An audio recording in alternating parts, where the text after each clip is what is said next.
Hi friends, in today's presentation we are going to cover the subject of Noah's Ark and the evidences for it. The location of the Ark. Noah's Ark is described as being in the mountains of Ararat in the Bible in Genesis 8:4. It is not limited to being on the famous Mount Ararat itself. Mount Ararat is an ancient volcano, thus making it near impossible for any man-made structure to have survived up there for us to find today, like what many of our hunters claim should be there. The location that I'm going to be discussing is in the mountains of Ararat, that's plural, and is over 6,000 feet above sea level. And the Ark today that we're talking about is on on a mountain which is translated to be Doomsday Mountain. The length of the object is 515 feet, which is exactly 300 Egyptian cubits, which is what Moses would have been educated in. And this, of course, matches Genesis 6:15. The Ark was mentioned in the 1960 Life magazine, featuring the below photographs of the site. This article attracted the interest of a man called Ronald Howitt, who first went to the site in 1977 and worked on the site for many years, proving that this site is indeed a man-made object. A Turkish captain, Land Yurupınar, was reviewing NATO geodetic survey photographs for the area in 1959 and noticed a boat-shaped formation. Other people in the United States then studied the photograph, including Dr. Arthur J. Brandenberger, world-famous expert in photogrammetry, which is the use of photography in surveying and mapping to ascertain measurements between objects. He said, "I have no doubt at all that this object is a ship. In my entire career, I have never seen an object like this on a stereo photo. Even the approximate length of the object fits," and that's in the ARC file, page 118. The first visits to the site was met with disappointment, as those who were looking at the site were looking for a structure with recognizable features such as petrified beams on the surface of the Ark when digging in a few places. They did not do any scientific tests on the site, and so prematurely concluded that it's just an odd looking natural formation.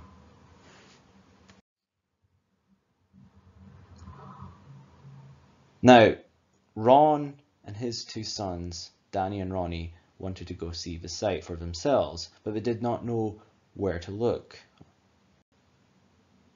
So they prayed to God for help, to help them locate the site. They had taken a taxi, which then stalled on 3 occasions. On each occasion, they had chosen to mark the area with a pile of stones, just in case this was God answering their prayers. And to their delight, they later found that God had indeed answered their prayers. And in this video, you will get to hear Ronnie Wyatt's testimony about finding Noah's Ark with his brother and his dad.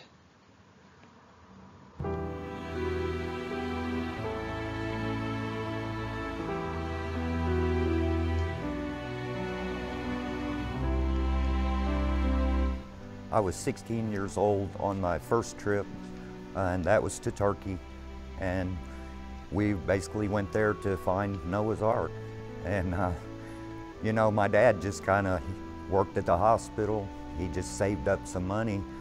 And one day he came home and he said, "Well, guys, I'm flying out to go to Turkey in 3 days to go look for Noah's Ark." And we said, "Dad, you got to take us, you know, because we didn't, you know, we wanted to go." And he said, "There's no way." He said, "I applied for a passport. It took me three months probably to get his passport." And he said, "The plane's leaving in 3 days. There's no way." And we said, "Well, we can try." And so sure enough, Dad said, well, I'll tell you what, let's pray about it, and we'll go get you a passport, start getting the photos and see if we can get it. And so took us straight down there, and we got our passport photos and sent it off in a rush envelope and gave them our flight date on there so they'd know we needed them back. And so pretty much after we sent that off, we didn't have much time. So the day before we were gonna leave, we packed all our bags, all our stuff, got it ready just in case, because we knew that if we were gonna get them, it would probably be that day or we weren't gonna get them at all. And so we were ready to go. And then come about 11 o'clock that day, the mail came and there were our passports. And so we had about an hour and a half to get to the airport after they got there, but we were all ready, so we just went, you know. So it was kind of a miracle in itself that me and my brother even got to go on the first one. When we flew into Ankara, we got on a bus and we went to the train station. Then we got on a train and we went to Erzurum on the train.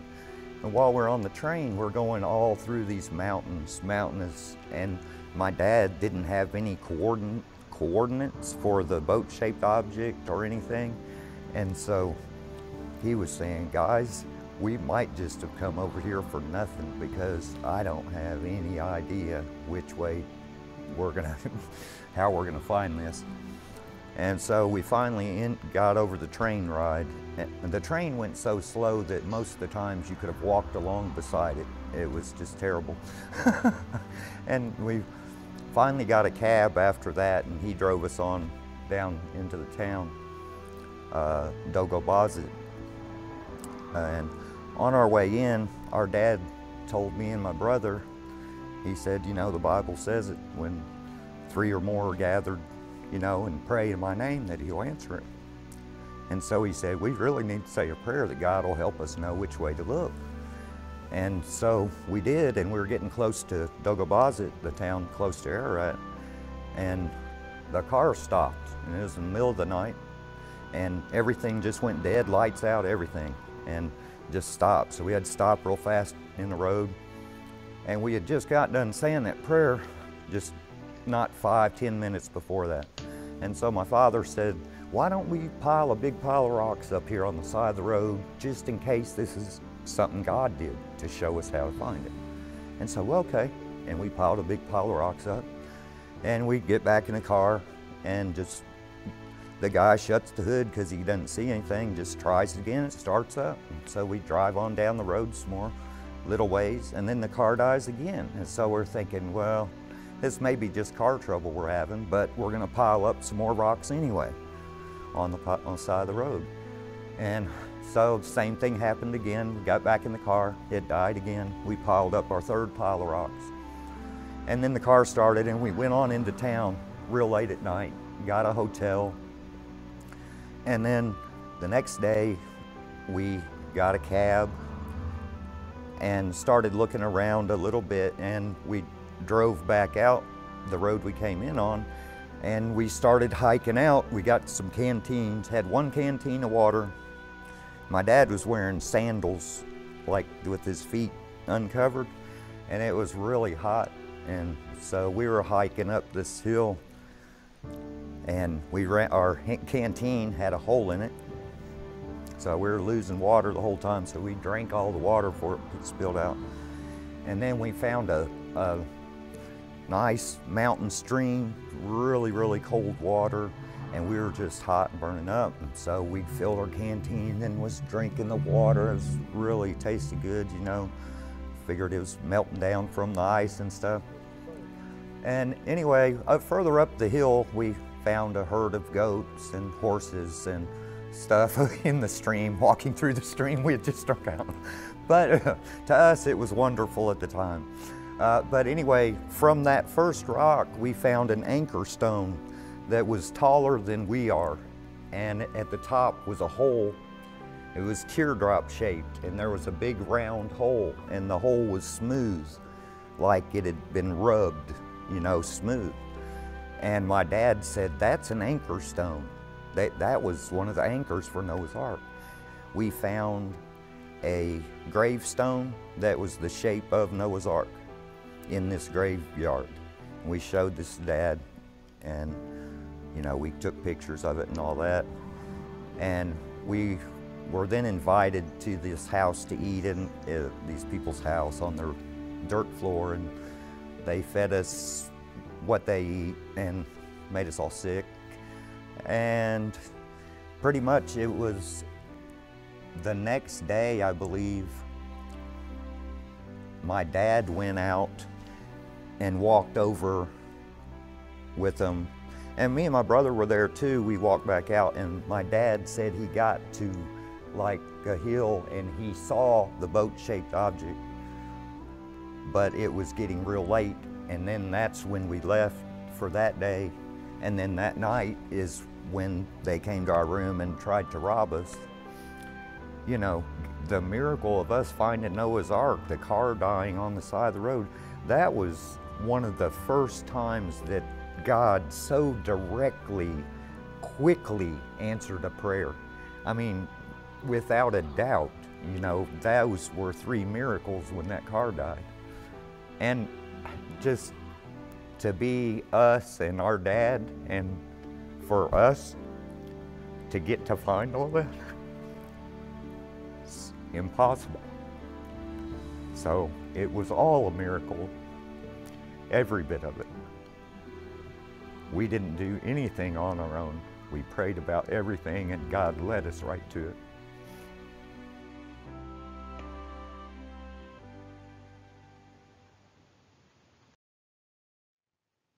The anchor stones, or drogue stones, were used to help steady the ark when it was in the catastrophic global flood that took place.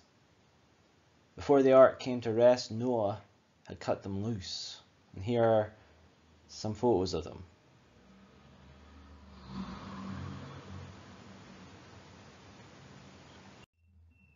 In this video here, we have Bill Fry showing us what is possibly petrified tree bark. So cool. As far as we know, there's nothing else like this anywhere. Nobody's ever. My goodness! It's got crosses that are very faintly carved on it. You got a big one here. You got a small one right there. One here. One here. They're harder to see over here. And this is petrified wood? Well, it looks like Ron said he thought it was petrified tree bark. Right. If you look at you ever see, it looks like a little bit like pine bark. It sounds like metal. Yeah, why would the anchor stone be wood? This isn't an anchor stone. Oh, I see. This was just like something that was on the ark, right?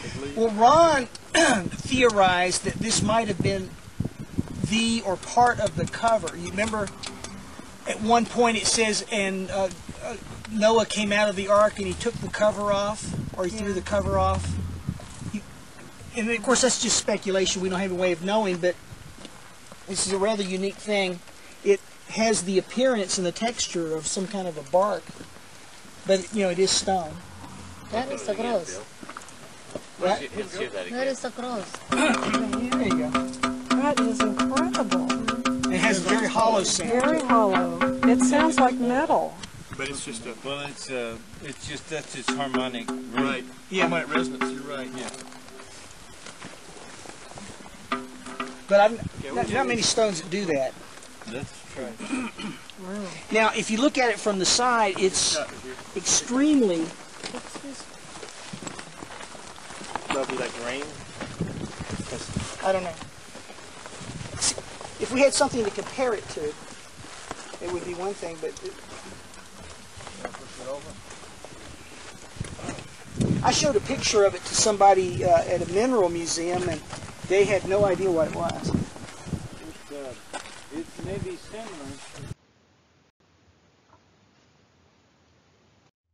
In these photos here, we have on your left what Ron believed to be the remains of Noah's house.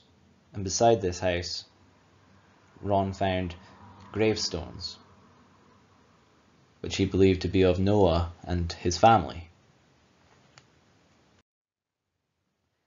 And the image that was found on the gravestone, and this is not a photograph but a drawing to show clearly what is upon that gravestone, we have 8 people with a boat on a wave and a rainbow. So it's quite clear who it's supposed to be about.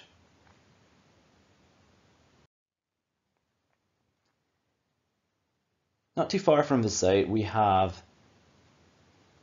a giant altar stone, which we can clearly see in this photo where you see someone standing upon it.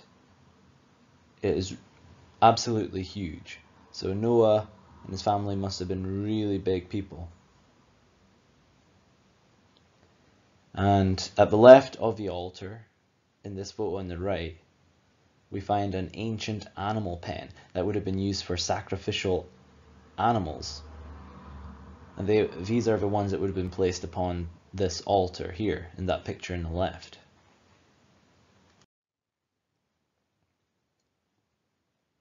Now, when Ron Wyatt first went to the side of the ark, where ribbed timbers can clearly be seen, they were hidden beneath the soil of the earth.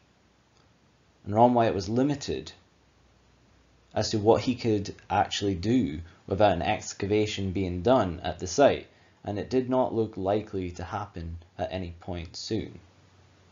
He prayed for an earthquake, and God answered his prayer for help when an earthquake took place in 1978. And here are your before and after photos. So on the left you've got your pre-earthquake, and on your right you've got your post-earthquake. Notice how the earthquake dropped the soil from the side of the structure, making it look even more like a boat-shaped object, even revealing these rib timbers. Here's a close-up of the rib timbers that can be seen. Notice the impressions left embedded in the soil where the ribs of the boat were. They are evenly spaced, showing that it is not a natural formation. It is a man-made formation. Here is a photo showing the result of what the side of the ark appeared to look like after scraping the loose soil off gently, revealing the timbers through the lighter colour from the surrounding soil.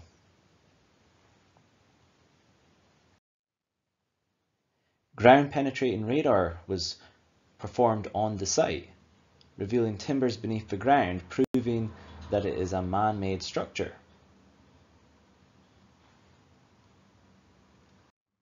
In this video here, you'll get to see the scans being done and the results of these scans. Dr. Sally Barak-Tutan, a geologist at Ataturk University, stated, "It is a man-made structure, and for sure, it is Noah's Ark." Ground-penetrating radar was used on the formation to see what is inside. There's the longitudinal bulkhead. You ought to see them popping out, Ron. Yeah, there they are. Here. There's another one. There's the key line right there. Yeah.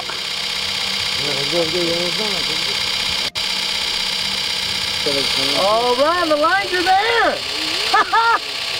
The lines are there! Okay, we're gonna walk over. Yeah, let's walk. Take a look. Leave it running so everybody knows that we're not cheating here, right? You got it, Cole. Okay, now, this is the west bulkhead. All right. That was over there. And he walked easterly.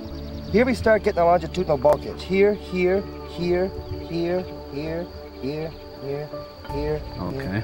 You see there how it shows up? The reflections created a picture of timbers underground. Indeed, there is something beneath that rock besides rock. A radar device developed by Geophysical Survey Systems in Hudson was used on the mountain. The device, called SIR, is used by energy exploration companies to analyze what's below the Earth's surface. According to SIR, something man-made is under Mount Eridog. This data does not represent natural geology. It's a man-made structure. These reflections are occurring very periodic, too periodic to be random natural type interface. When Ron Wyatt was demonstrating the subsurface interface radar before Turkish officials, an object appeared on the readout just under the surface. and the officials told Mr. Wyatt to dig it up. What they found was this beautiful deck timber. It was tested at Galbraith Labs for organic carbon. The level of organic carbon was extremely high, thus proving this object was once living matter, consistent with wood. Mr. Wyatt was able to display the deck timber on CNN when he was interviewed on their network. The timber is in 3 layers, much like plywood, with glue oozing out at the end. This makes it stronger than one solid piece of wood. The outer area is covered in black pitch. Some nails can also be seen on its surface. It appears to have been cypress wood. A 3D model of the Ark was constructed using the images from radar scans. We can see a door in the right front, with a ramp leading to other levels. God was in charge of closing this door. When it closed on that sunny day, probation closed. Compared to the HMS Bounty at 91 feet, we can see that the Ark was a very large vessel.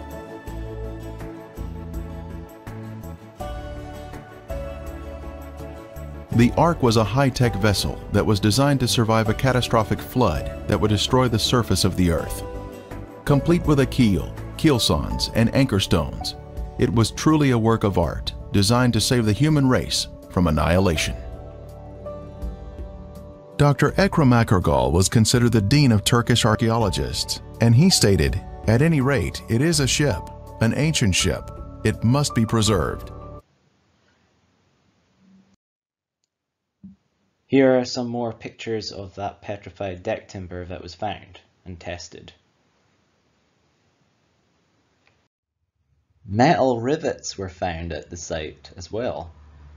It may sound strange to many people, but the antediluvian world, which is the pre-flood world, were a people skilled in metalwork. The Bible tells us the following: "And Zillah, she also bare Tubal Cain, an instructor of every artificer in brass and iron." And you can find this in Genesis 4, verse 22. Aluminium and titanium have both been found to be contained within this metal rivet. And both of these are man-made metals not found in the metallic form in nature. And this, therefore, helps to further authenticate this site as the real deal. A core drill technique was performed on the site to remove some further evidence from within the structure itself. There was petrified animal dung, a petrified antler, and even cat hair. All these would be expected to be found within the remains of Noah's Ark. And these are some pictures showing what was done and what was found. With all the evidence considered, we can be sure that this is indeed the remains of Noah's Ark. And with that in mind, let us finish off this presentation with this wonderful video here. As we drive up the mountain, we can see Lesser Ararat and Greater Ararat across the valley. Both are post-flood volcanic mountains that were not even here during the flood, and they would be the last place one should search for the Ark. We finally made it to the Ark. Looking at it from the stern or rear, one can see the boat-shaped outline of the Ark. It has a rounded stern and a pointed bow or front. The symmetrical shape indicates that it is a man-made structure. Ron Wyatt made 24 trips out here to conduct tests and do research at this boat-shaped formation. Photos taken at different times of the year have brought out different features of the boat. There was so much convincing evidence uncovered at the site that the Turkish government declared this area to be Noah's Ark National Park, and yet today the world is unaware of this amazing discovery. It was on June 21st, 1987, that a ceremony was held on the mountain to commemorate the site as Noah's Ark National Park. Dignitaries from around the country assembled to break bread and celebrate this wonderful find.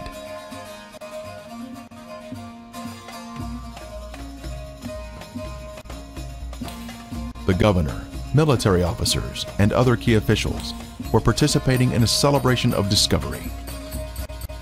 Ron Wyatt was a special guest because of the extensive work that he had accomplished at the site. The Visitor Center would welcome guests from around the world to gaze upon the Ark. As concrete was placed in the foundation by the governor and by Ron Wyatt, excitement was in the air. This was a monument to the mortal remains of Noah's Ark.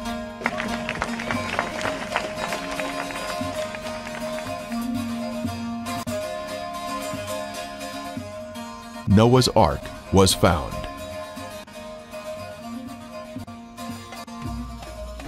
The next day, an article appeared in Turkey's largest newspaper announcing Noah's big boat open for tourism.